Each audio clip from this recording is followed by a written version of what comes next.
네, 안녕하세요. 솔리드캠 사용자 여러분 반갑습니다. 자, 지난 시간에는 2.5D 포켓과 윤곽 X축과 A축만 나오는 이축, 동시 이축에 대해서 알아봤습니다.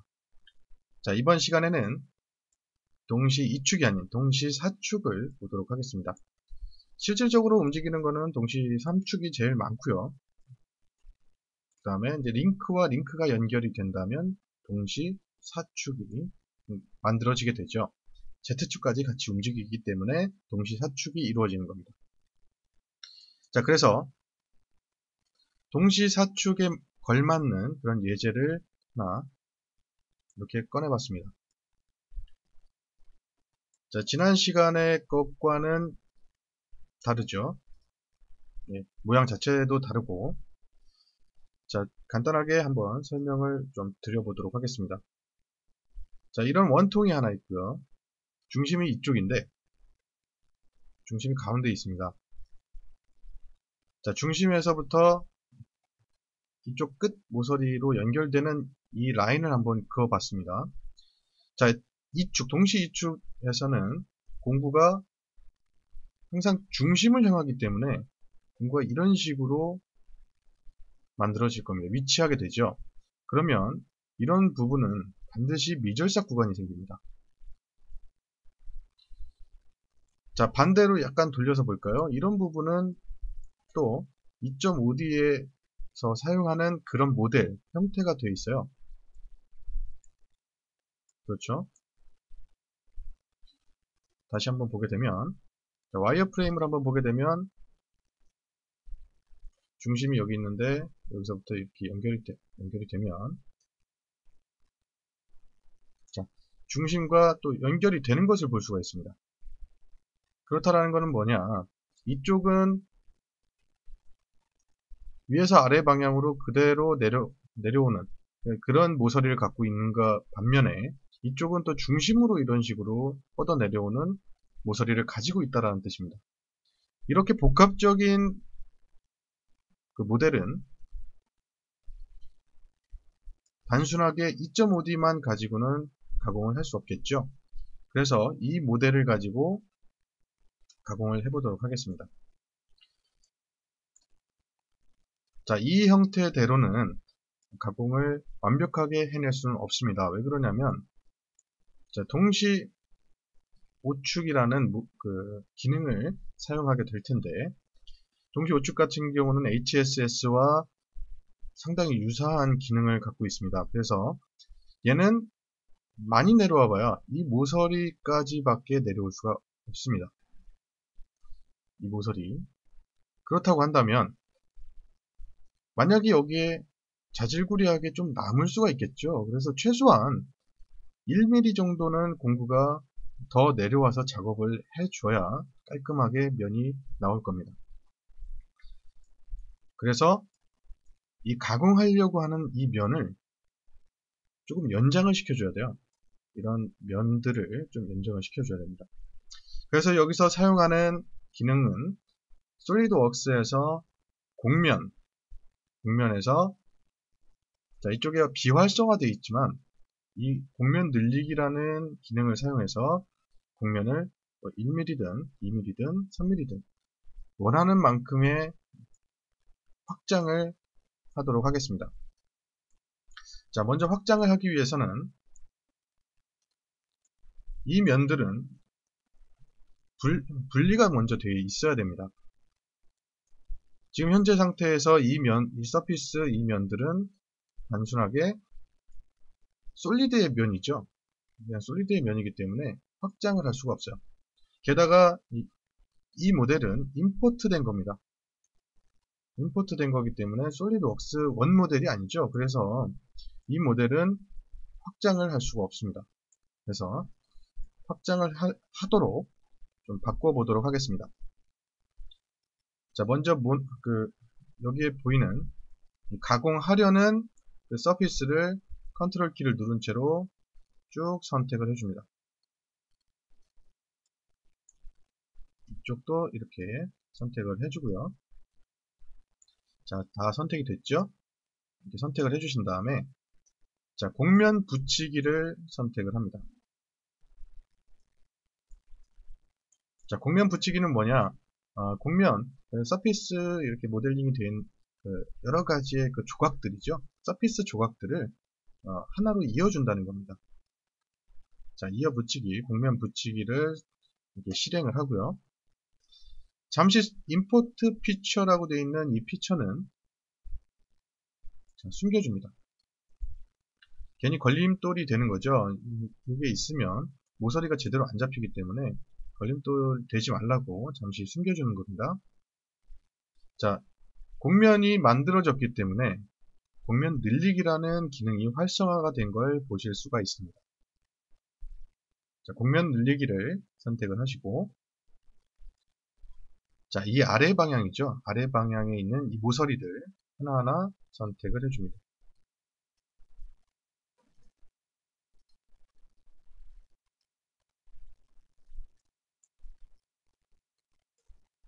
자, 모서리를 선택을 했더니 이렇게 확장이 된다. 이렇게 미리 보기가 나타나는 것을 확인하실 수가 있겠죠. 자, 거리는 3mm로 하도록 하겠습니다. 완료를 합니다. 그럼 3mm만큼 확장이 됐는지 원 모델, 임포트된 모델을 보이기로 한번 보여보도록 하겠습니다. 자, 실질적으로 확장이 됐죠. 자, 동시사축 같은 경우는 간단하게 먼저 말씀드리고 넘어가면 하나, 둘, 셋, 넷, 다섯, 6개죠. 하나를 만들어 놓고 나머지는 복사 형태로, 패턴 형태로 만들어주면 간단하게 끝납니다.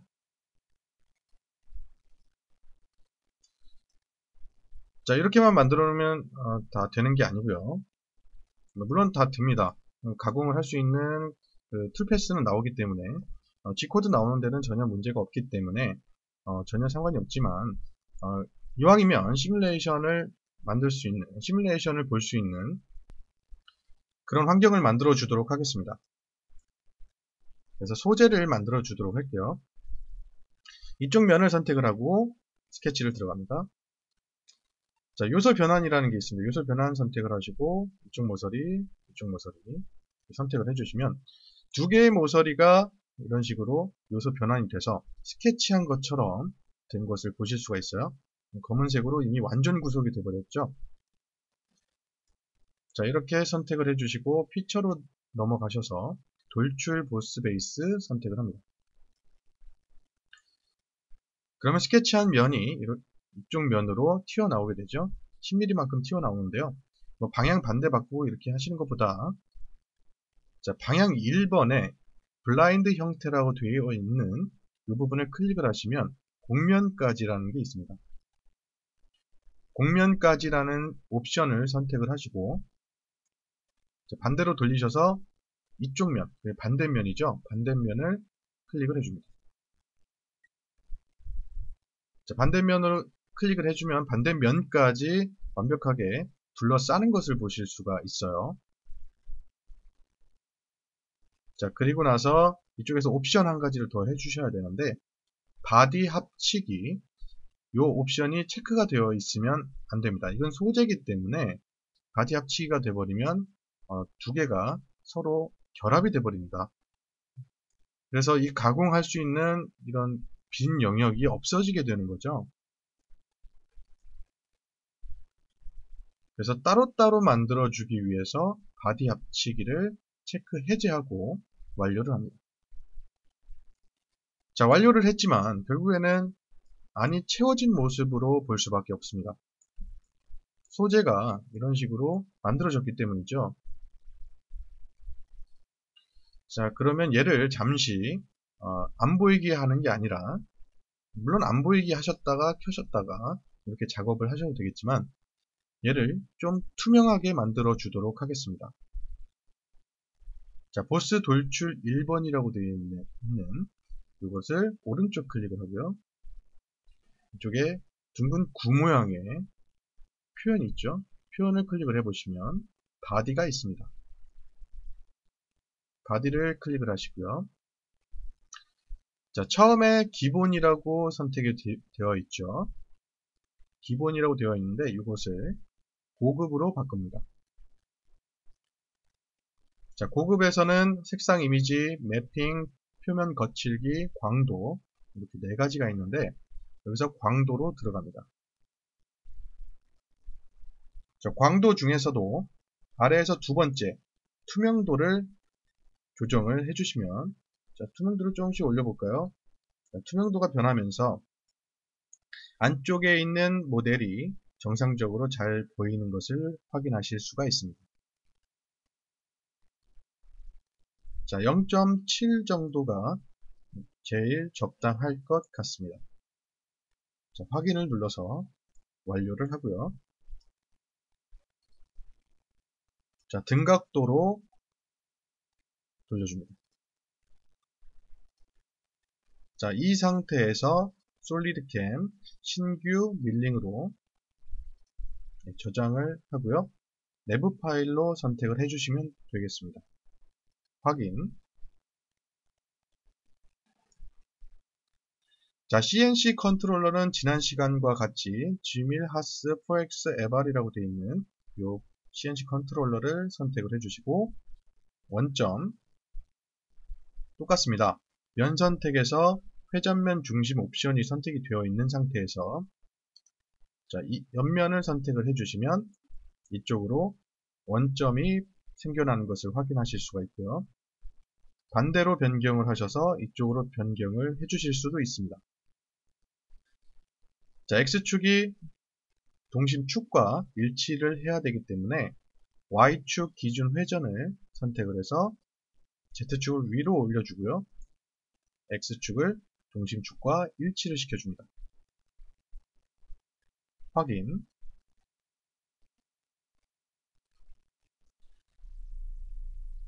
자, 이 모델 같은 경우는 그냥 기본 옵션을 따르도록 하겠습니다. 확인. 자, 원점 걸리죠? 확인. 자, 소재는 다음에 의한 정의를 박스에서 3D 모델로 변경을 하신 다음에 자, 이쪽을 선택을 해주셔서 소재를 선택을 합니다. 자, 3D 모델이기 때문에 소재가 정의가 되고 타겟이 이 안쪽에 있는 이 모델을 선택을 해주시면 되겠습니다. 확인. 이것도 확인을 눌러서 원점과 소재와 타겟을 전부 다 설정을 해 주었습니다. 자, 다음으로는 솔리드캠 가공 공정으로 넘어가서 자, HSS와 비슷하다고 해서 HSS로 작업을 하시면 안 되겠습니다. 자, HSS가 아니라 다축 가공에서 5축 밀링, 동시 5축 밀링을 선택을 합니다. 포스트가 4축이라면 4축까지만 제어가 되도록 출력이 됩니다. 포스트가 5축이라면 4, 5축을 전부 다 출력할 수 있습니다.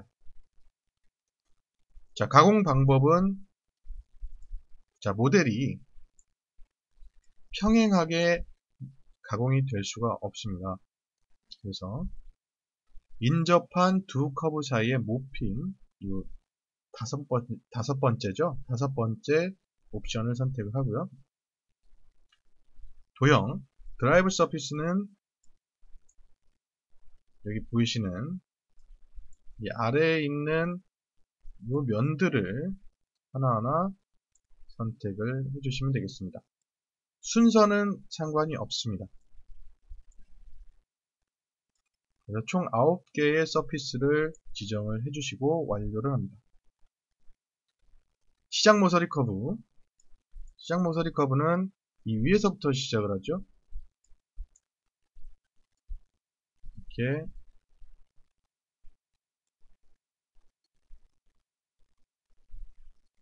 자, 모서리를 하나하나 선택을 해줍니다. 자, 모서리가 전체 다 선택이 되었고요. 자, 체인 수락 선택을 하고 완료. 종료 모서리 커브. 자, 이쪽 아래쪽으로 돌린 다음에 똑같이 아래쪽에 있는 모서리를 하나하나 선택을 해주시면 되겠습니다.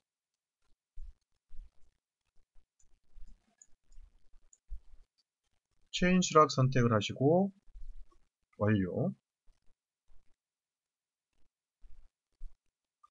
자, 그리고 나서 공구로 넘어가도록 할게요. 공구는 자, 엔드밀, 6파이 엔드밀, 기본 엔드밀을 사용하도록 하겠습니다. 자, 높이라고 되어 있는데요. 높이는 클리어런스 높이와 후퇴 높이, 종료 안전거리 이런 것들을 설정할 수 있는 그런 파라미터들이 있죠. 자, X축을 선택을 하시고요. 이거는 그 회전면, 실린더 형태이기 때문에 실린더를 선택을 하시고 반경은 기본으로 사용된 200을 그대로 사용을 하도록 하겠습니다. 자, 다음으로 툴패스 파라미터 XY 피치가 절입량이 되도록 설정을 할 겁니다. 그래서 이거는 1mm가 아니라 약 3mm 정도로 지정을 하도록 할게요. 순서 정렬 탭에서 지그재그가 아니라 스파이럴을 선택을 하고요. 자, 모디파이 라운드 코너를 0.5로 변경을 합니다. 자, 이거를 안 바꿨을 때와 바꿨을 때는 나중에 툴패스를 내본 다음에 다시 한번 보도록 하겠습니다. 자, 공구축 제어로 넘어가도록 하겠습니다. 출력 형식은 포스트가 4축이기 때문에 기본적으로 4축이 선택이 되어 있는 것을 확인하실 수 있고요. 자, 회전축은 X축이 기본으로 설정되어 있습니다. 만약에 Y축이 회전축이라고 한다면 Y축으로 선택을 해주셔야 돼요. 자, 공구축 방향은 가공 방향의 기울기 그대로 사용을 하시고 여기에서 90도로 변경을 해주시면 되겠습니다. 자, 공구 방향의 측면의 공구 기울기 각도입니다. 그러니까 공구 방향의 측면 쪽으로 얼마만큼을 기울일 것이냐. 원래는 공구가 수직 방향에서 이렇게 가공이 되겠죠. 그런데 이거를 90도만큼 눕힌 다음에 가공을 하겠다라는 뜻이에요. 측면 기울기 정의, 이거는 서페이스 ISO 방향으로 보기, 이걸 선택해 주시면 되겠습니다. 자, 이거는 UV 방향, 그러니까 각각의 벡터 방향, 벡터의 세팅, 각각의 그 메쉬에 따른 벡터를 어떻게 정의를 할 것이냐에 대한 옵션들이 이렇게 쭉 있습니다.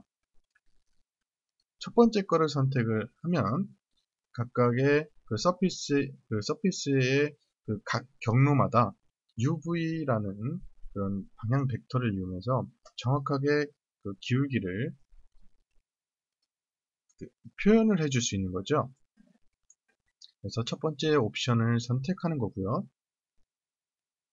자, 이대로 링크나 간섭 체크 그리고 러핑 앤 모어 이거는 설정하지 않은 채로 계산을 한번 해보겠습니다.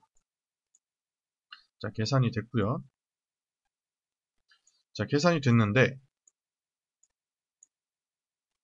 자, 한참 떠서 또 이동하고 한참 떠서 또 이동하고 이런 것을 보실 수가 있습니다. 그리고 정확하게 툴패스들이 나타나는 것을 확인하실 수가 있습니다. 자, 이런 것들을 조금 더 잘 움직일 수 있도록 조금 더 효율적으로 움직일 수 있도록 변경이 필요하겠죠. 그리고 이 상태로 가공을 해버리면 이 안쪽이 그냥 남아버리기 때문에 안됩니다. 그래서 자, 링크로 넘어가 보시면 자, 큰 간격 이런 것들은 서피스를 따라서로 변경을 해주죠. 또는 블렌드 스플라인 이런 것들로 변경을 해줘 봅니다. 어떻게 모양이 변하는지 직접 확인하시기 바라겠습니다.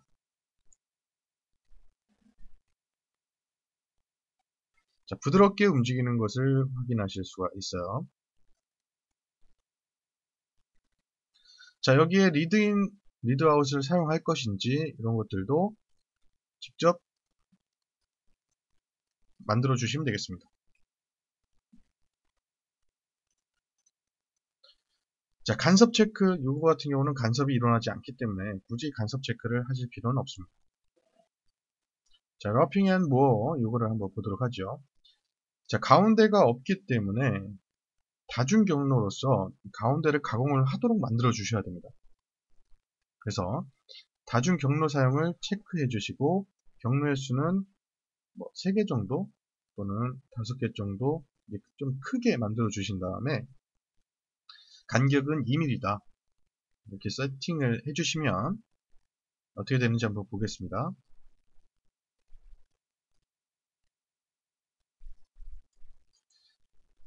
자, 5개 정도를 만들어 주었습니다. 2mm에 맞게 하나, 둘, 셋, 넷, 5개 총 5개를 만들어 줬죠. 자, 여기서 제가 모디파이에서 라운드 코너를 사용을 하지 않아 보겠습니다. 자, 이런 말도 안 되는 경로가 발생을 하죠. 자, 라운드 코너가 없기 때문에 이런 구간은 기본적인 라운드 코너를 그냥 만들어 주려고 어거지로 이렇게 갔다가 이런 방식으로 진행을 하게 됩니다. 자, 이쪽에서는 상관이 없겠지만 이쪽 면을 보게 되면 말도 안 되게 이런 모양들이 나오죠. 그래서 라운드 코너를 0.5mm 이 정도를 넣어 주는 겁니다. 자, 그렇게 되면 자, 부드럽게 연결이 되는 것을 확인하실 수가 있습니다.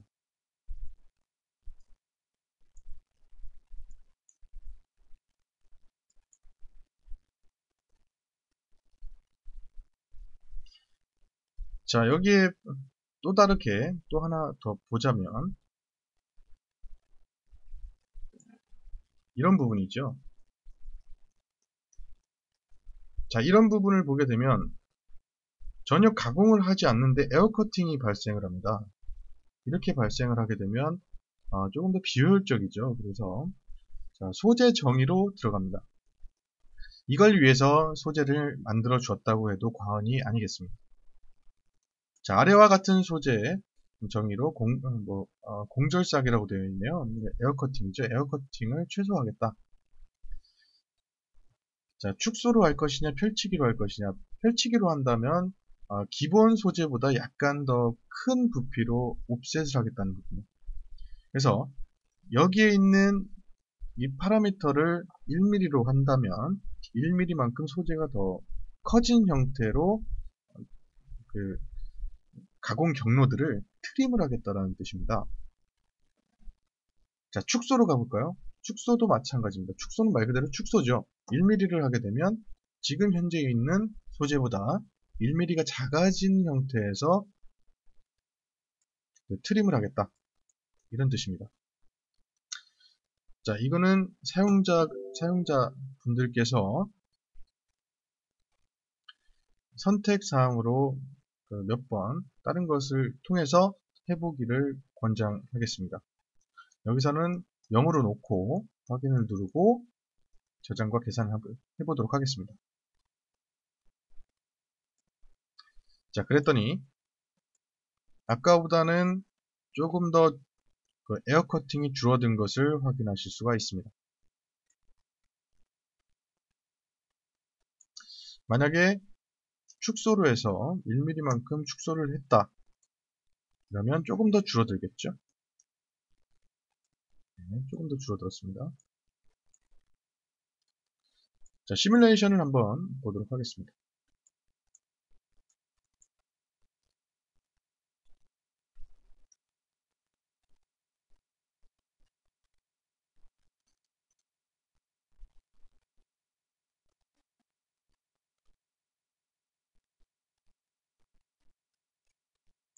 자, 정확하게 표면까지 가공을 하는 것을 보실 수가 있습니다.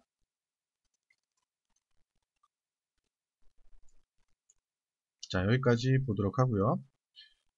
G코드를 한번 뽑아보도록 하죠. 자, A축이 안 움직이는 구간은 안 움직이게 되고요. 그 다음에 A축이 나와야 되는 구간은 또 A축이 나오게 됩니다. 자, 동시사축이 이루어지는 순간입니다. 자, 이렇게 해서 동시사축에 대한 기능을 알아봤습니다. 이 외에도 더 복잡한 내용들, 더 좋은 예들이 있으면 다음에도 계속적으로 업로드를 하도록 하겠습니다. 자, 이상으로 사축에 대한, 기본 사축에 대한 강의를 마치도록 하겠습니다. 감사합니다.